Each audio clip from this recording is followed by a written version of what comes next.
How's it going, guys? Jacob here. Today, I've got a list of 5 synths that every studio needs.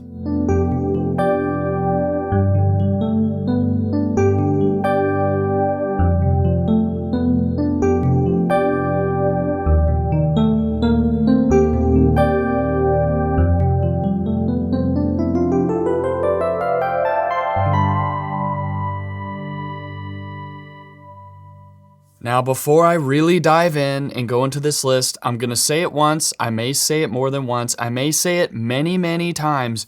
These are not the only synths that exist in history. I know that there are more than just 5 synths that matter in the history of music, sound design, production. But I'm picking these 5, and I'll mention a few other ones that all come from the plugins that I'm going to be using, the suite of software instruments, which is V Collection from Arturia. They have some amazing recreations of classic synths in their collection of plugins, and that's what I'm going to be using today to show you these sounds.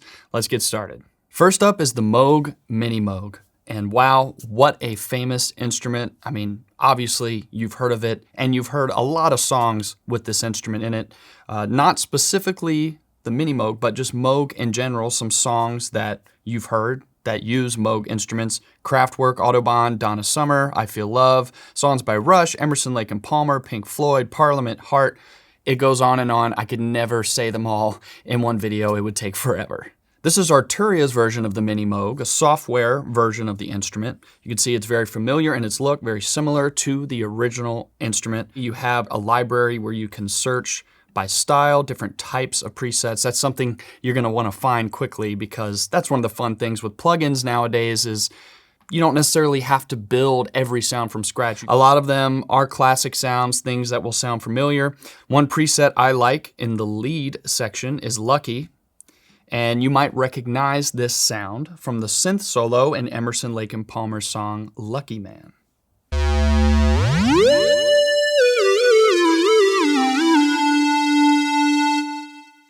And I'll put myself in this boat.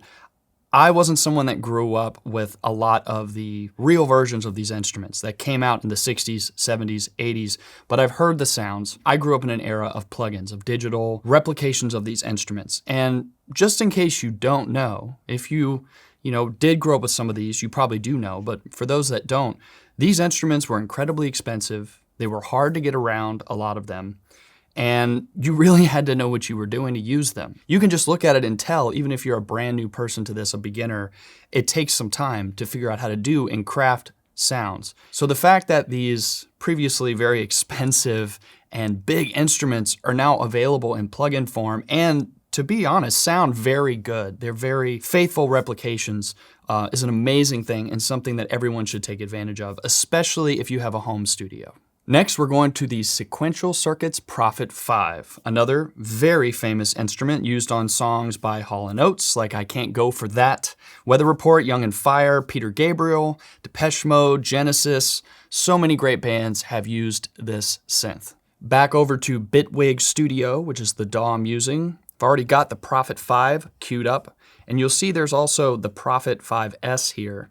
And some of these plugins will actually incorporate the Prophet 5 here, this main module, or that other module off to the side. If I just change some presets here, you can see that I can see them both together, top and bottom, or just one or the other.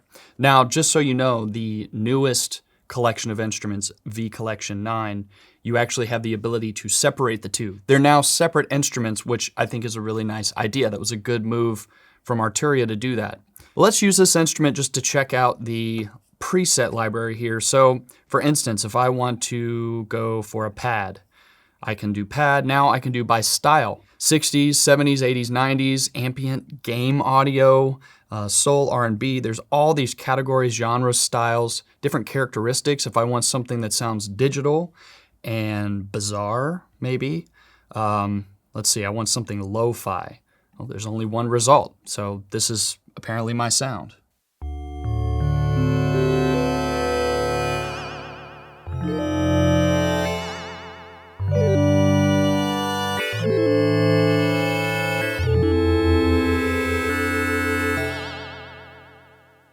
Yeah, So again, that's one of the coolest things about plugins.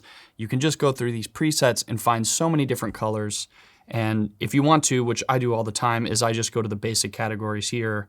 I'll start somewhere. If I know I need a lead, I love the names of a lot of these. Mall, Big Dome. Like I can almost tell you Mall is gonna be intense. That's about what I figured Mall would sound like. But you can go through based on the names and just find sounds you like and then tweak from there.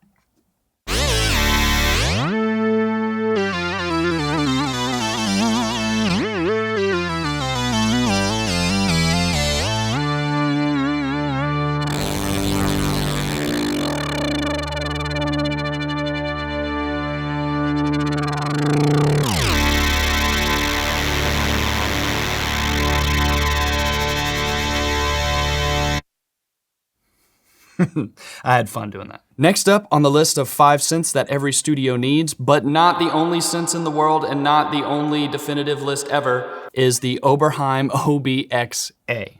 A quick list of some famous songs that have this synthesizer in it: Queen, Flash, Rush, Tom Sawyer, The Police, Invisible Sun, Rod Stewart, Young Turks, Prince, 1999, Miles Davis, Star People. But there's probably one that you might be thinking that I've left out. And it's so famous, all I have to do is play one note and you'll know what it is. Well, 2 notes. One single note played in an octave. You ready?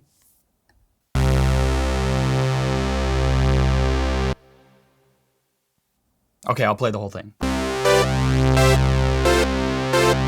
Okay, that's all I'm gonna play. That is the first preset in here, so obviously you know Arturia gets it. Now their version of this instrument is the OP-Xa. And again, you can see it's got the look of the classic instrument. If you're somebody that is well-versed in synthesis, designing sounds, you'll be comfortable with this. This will look right to you. Same thing, tons of presets. Let's just try a few for fun.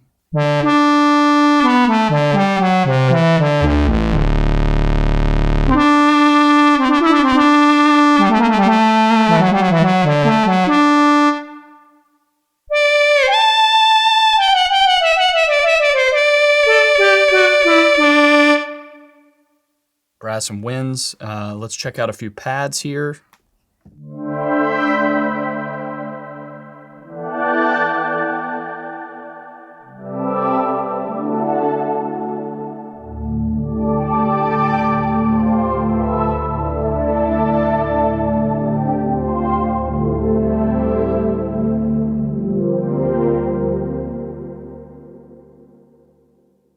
That starts making me think of a lot of film scores, especially a lot of 80s movies that use sounds like that.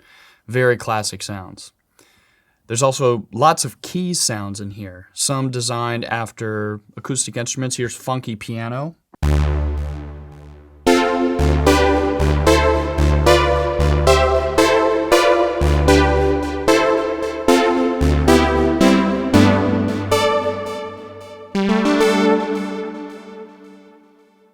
Doesn't sound that much like a piano to me, but it's cool.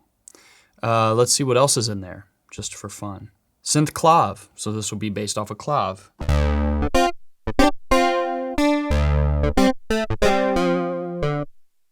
Totally hear that. The sequence category, interesting. There's some cool stuff in there.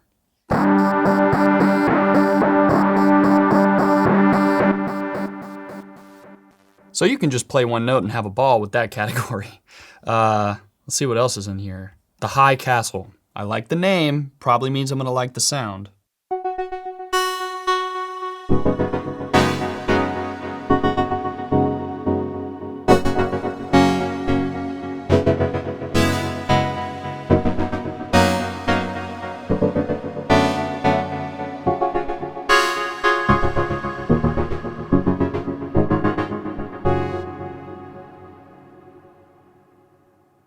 Next is the Yamaha DX7. So when you think about songs in the 1980s, it's really not a question of what songs had the DX7, it's more which ones didn't, because there was a period where the DX7 was everywhere. I mean, if you think about a lot of the ballads from the 80s by singers like Whitney Houston, oh my goodness, it was in so many songs, so many ballads from that era. But then other songs like Take On Me, Take My Breath Away, the Top Gun love theme, famous song, Michael Jackson's Thriller, things by Def Leppard, Motley Crue, Supertramp, Kate Bush. It was everywhere. Now, the DX7 was used in a lot of hit songs, but it also made its way into video games. If you've played any of the classic Mario games, you might remember a certain water level that had a theme that sounded like this.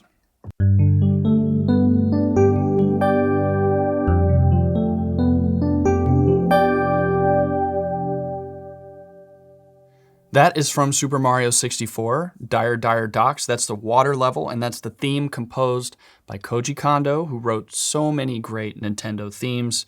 Such a prolific composer for those games, and the DX7 sound was used in that song in the game. Pretty cool. Rounding off the list is the ARP 2600. Now, the ARP 2600 was a predecessor to the ARP Odyssey, another really famous synth, and man, there are a lot of songs that you can find these instruments on. Herbie Hancock, Chameleon, John Fox, Underpass, songs by Nine Inch Nails, Peter Howell, some other really famous ones, Elton John, Rocket Man, Manfred Mann's Earth Band, gotta say that, Manfred Mann's Earth Band, Blinded by the Light, it's a really famous song. I've mentioned a lot of hit songs here, even a video game, but the ARP 2600 has an interesting history in film. It was actually used to create R2-D2 sounds in the original Star Wars movies. And actually, there is a patch here in the sound effects category that honors that history called R2-D3.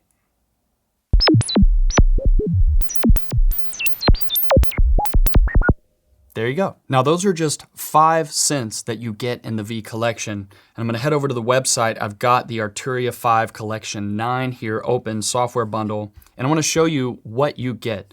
And look, it's $5.99 and you get all the synths that I just mentioned in this list and a few more. And there's some new ones in this edition as well. There's the SQ80, the MS20, you get strings and voices, augmented strings and voices, that's new. The Prophet 5 gets reworked. Remember how I told you they separated those two into their separate plugins. You get the CS80, Piano 5, which is a wonderful sounding grand piano sound. And all that is included for $5.99. And again, I just can't say it enough. Some of these synths were thousands of dollars when they came out. And hard to use, lots to do. I mean, you can see if you're a beginner, and in many ways I would still call myself a beginner, especially with the modular synth and patch cables and all that. That was a lot to learn, but these plugins, they give you the look and the feel, they give you the right sounds, all in a very compact digital package. And that's it. Thanks for watching. If you've got any questions, please put those in the comments below. Also, if you've got anything to share about these instruments, maybe your favorite song that one of them appears in, or maybe you owned one of the originals back in the day, just anything you have, a fun story or tidbit, please share those below. Remember to like, subscribe, click here for more videos like this, and go to sweetwater.com for all of your music instrument and pro audio needs.